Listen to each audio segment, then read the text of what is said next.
तरह आप कोई पंजाब का स्कैम बता रहे थे हमें, कोई कौन सा ऐसा स्कैम हुए पंजाब से जो हो रहे हैं? वो तो खैर obviously related to e commerce, जिसकी वजह से हमारा मुल्क ही बदनाम हो रहा है ऑब्वियसली। तो उसके बाद से ये हुआ कि अमेज़ॉन ने चेक्स बढ़ा दिए, पाकिस्तानी रेजिडेंट और पाकिस्तानी पासपोर्ट्स पे अमेज़ॉन ने चेक्स बढ़ा दिए। तो अब हम यहाँ से काम अगर करना चाहते हैं, जी मैं भी करती हूँ अमेज़ॉन पे काम, मैं जो टफ उससे गुजर रही हूँ ना इस वक्त। सेलर आईडी बनाना बहुत मुश्किल हो चुका है, हम हो बैंक अकाउंट्स नहीं खोल सकते क्योंकि हम पाकिस्तानी रेजिडेंट हैं, that's the main issue for us. तो इतने स्कैम्स हुए हैं कि ड्रॉप शिपिंग की गई है और उसके ज़रिए से कस्टमर्स को ऑर्डर मिला नहीं, उन्होंने कैशबैक का क्लेम कर दिया, कस्टमर से पैसे भी ले लिए, उधर बैंक से भी कैशबैक कर लिया, दोनों तरीकों से पैसे बनाए। ये स्कैम इतनी बड़ी तादाद में हुआ है, मिलियंस ऑफ डॉलर्स में हुआ है। और I don't want to name two cities, but उसकी वजह से हम ओवरऑल पाकिस्तान बदनाम हो गया। बिल्कुल, हम तो हर कराची जगह से भी आईडी बना रहे हैं, अमेज़ॉन सारे वो चेक्स लगा रहा है और उसकी मर्जी वो रिजेक्ट कर दे, उसकी मर्जी। आप ये बताएं ना, चल रहा है अमेज़ॉन का मसला। आपके अपने पर्सनल फैमिली में भी एक इंसिडेंट हुआ ना, जी बिल्कुल हुआ है, वो बिल्कुल ये रेलेवेंट था इस आज के टॉपिक के साथ। वो बताएं ना, वो रेलेवेंट है, मैं ज़रूर बताना चाहूँगी, बल्कि अच्छा अवेयरनेस होती है इससे। और आप तो उस वक्त मेरा बहुत हेल्प की आपने, थैंक यू सो मच। पता है आपको, मेरी बच्ची अपनी बच्ची के साथ ही हुआ था कि हम लोग यहाँ की पुलिस को कह रहे होते हैं, but to be very honest मेरी बच्ची रहती है इस्तांबुल में, वहाँ की भी पुलिस को इतनी ख़ास नहीं है। हम अपनी पुलिस को तो बहुत ज़्यादा वो कर रहे होते हैं ब्लेम। भाई वो मेरी बच्ची ने कहीं अपना आईडी कार्ड दिया होगा जो उसका रेजिडेंट आईडी है।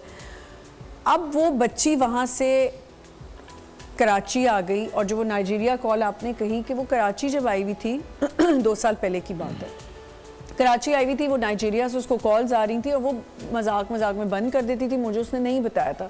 तो उसने एक दफ़ा जिक्र किया, अम्मा someone calls me from Nigeria, I don't know क्या वो बोलता है, और बंद हो जाता है। खैर एनीवेज, वो जब वापस लैंड हुई उसको वहीं इमिग्रेशन पे रोक लिया गया और उसको अरेस्ट कर लिया, डिटेन कर लिया एयरपोर्ट पे। अब वो डिटेन हो गई एयरपोर्ट पे, सिर्फ उसको 5 सेकंड के लिए कॉल करने को मिली और उसने सिर्फ तब भी वो समझ नहीं पा रही थी, और उसने कॉल किया और उसने कहा अम्मा वो मुझे अरेस्ट कर रहे हैं और वो मुझे कह रहे हैं कि मैंने कोई फ्रॉड किया है। अब आप सोचें, वो तो कह के बंद कर गई फ़ोन, और आपकी मेरी और उसके फादर की जो हालत थी, बहुत बुरा हाल था हमारा। अब हमें समझ नहीं आ रही कि हम करें क्या। आई एम रियली सॉरी, मैं आज बहुत, क्योंकि आपने पूछा तो मैं ये ऑनर बता रही हूँ चीज़। मैंने उस वक़्त सोचा मैं करूँ क्या, तो मेरे ब्रदर इन लॉ हैं, वो सऊदी एम्बेसी में होते हैं, उनको हमने जल्दी से इन्वॉल्व किया कि कुछ करें, और इस तरह हमने सबको इन्वॉल्व करने की कोशिश की। मीनवाइल मेरी कॉलीग थी रबिया, उन्होंने कहा आप इनसे बात करें, और इन्होंने कहा हम किसी से बात करते हैं एम्बेसी में। आई एम सॉरी टू से तैयब साहब, विद ड्यू रिस्पेक्ट, एम्बेसी ने मेरी कोई हेल्प नहीं की। एम्बेसी यही कहती रही जी मैं पहुंच रहे हैं, हम पहुंच रहे हैं, जो कि वो टाइम इतना लग रहा था, और वो डिटेन थी बच्ची, उससे बात नहीं करने दे रहे थे। इतनी देर में मुझे किसी ने कहा कि आप जल्दी से कोई टर्किश लॉयर करें वहीं का, क्योंकि आपको करना पड़ेगा लॉयर, उसके अलावा आपकी बच्ची का कोई ट्रांसलेटर नहीं आया, बच्ची एयरपोर्ट पे है, कोई ट्रांसलेटर नहीं आ रहा। उन्होंने जी कहा जज आएगा 8 बजे, बच्ची 3 बजे से अरेस्ट हुई है। आईडी कार्ड, अब समझ नहीं आ रही हुआ क्या, बच्चे उसके जितने फ्रेंड्स हैं वो सब मिल गए। उन्होंने कहा आंटी किसी का इंटरनेट पे नहीं हुआ था, उसको भी रोक लिया था एयरपोर्ट पे, शायद अनुषे ने इंटरनेट नहीं पे किया, या उसने कहीं सिम कार्ड जो है वो यूज़ किया, पता नहीं क्या हुआ। खैर ये सब टू कट इट शॉर्ट ये सब होता रहा। एम्बेसी को मैं फ़ोन करी हूँ, जी हम जा रहे हैं, जी हम जा रहे हैं। इतनी देर में लॉयर ने कहा जी मैं बोर्डरूम में हूँ, मैं अभी लैंड करूँगा and I will directly go to the airport. आप यकीन करें दानिश, उस 8 घंटे में, and I am the only one who has visa, अब उस 8 घंटे में मुझे समझ नहीं आई कि मैं टिकट कराऊं या मैं लॉयर कर लिया है, अब क्या करूं, वेट करूं। फिर उसको 1 सेकंड के लिए कॉल करने को मिली और वो सिर्फ रो रही थी, और वो भी उसको कॉल उसकी फ्रेंड ने मुझे फ़ोन किया और उसने बताया कि जी आंटी वो अभी तक डिटेन्ड है। मैं बात करने की कोशिश कर रही हूँ, कुछ नहीं हो रहा। जब 8वां घंटा शुरू हो गया तो लॉयर पहुंच गया, और जब लॉयर पहुंचा तो हमें तब तक इतना पता चल गया था, एम्बेसी का कोई बंदा, उन्होंने फॉरेन ऑफिस वालों ने कहा जी आपकी बच्ची ने कोई सिम के ऊपर कोई फ्रॉड हुआ है। अब जब लॉयर पहुंचा तो लॉयर ने कहा, क्योंकि एम्बेसी तो ये कहती रही मुझे कि जी वो तो हम गए तो वो जी हो गया जी, बच्ची आपकी ठीक है, ये है वो है, उसको हम बाहर करने की कोशिश करें, ये वो।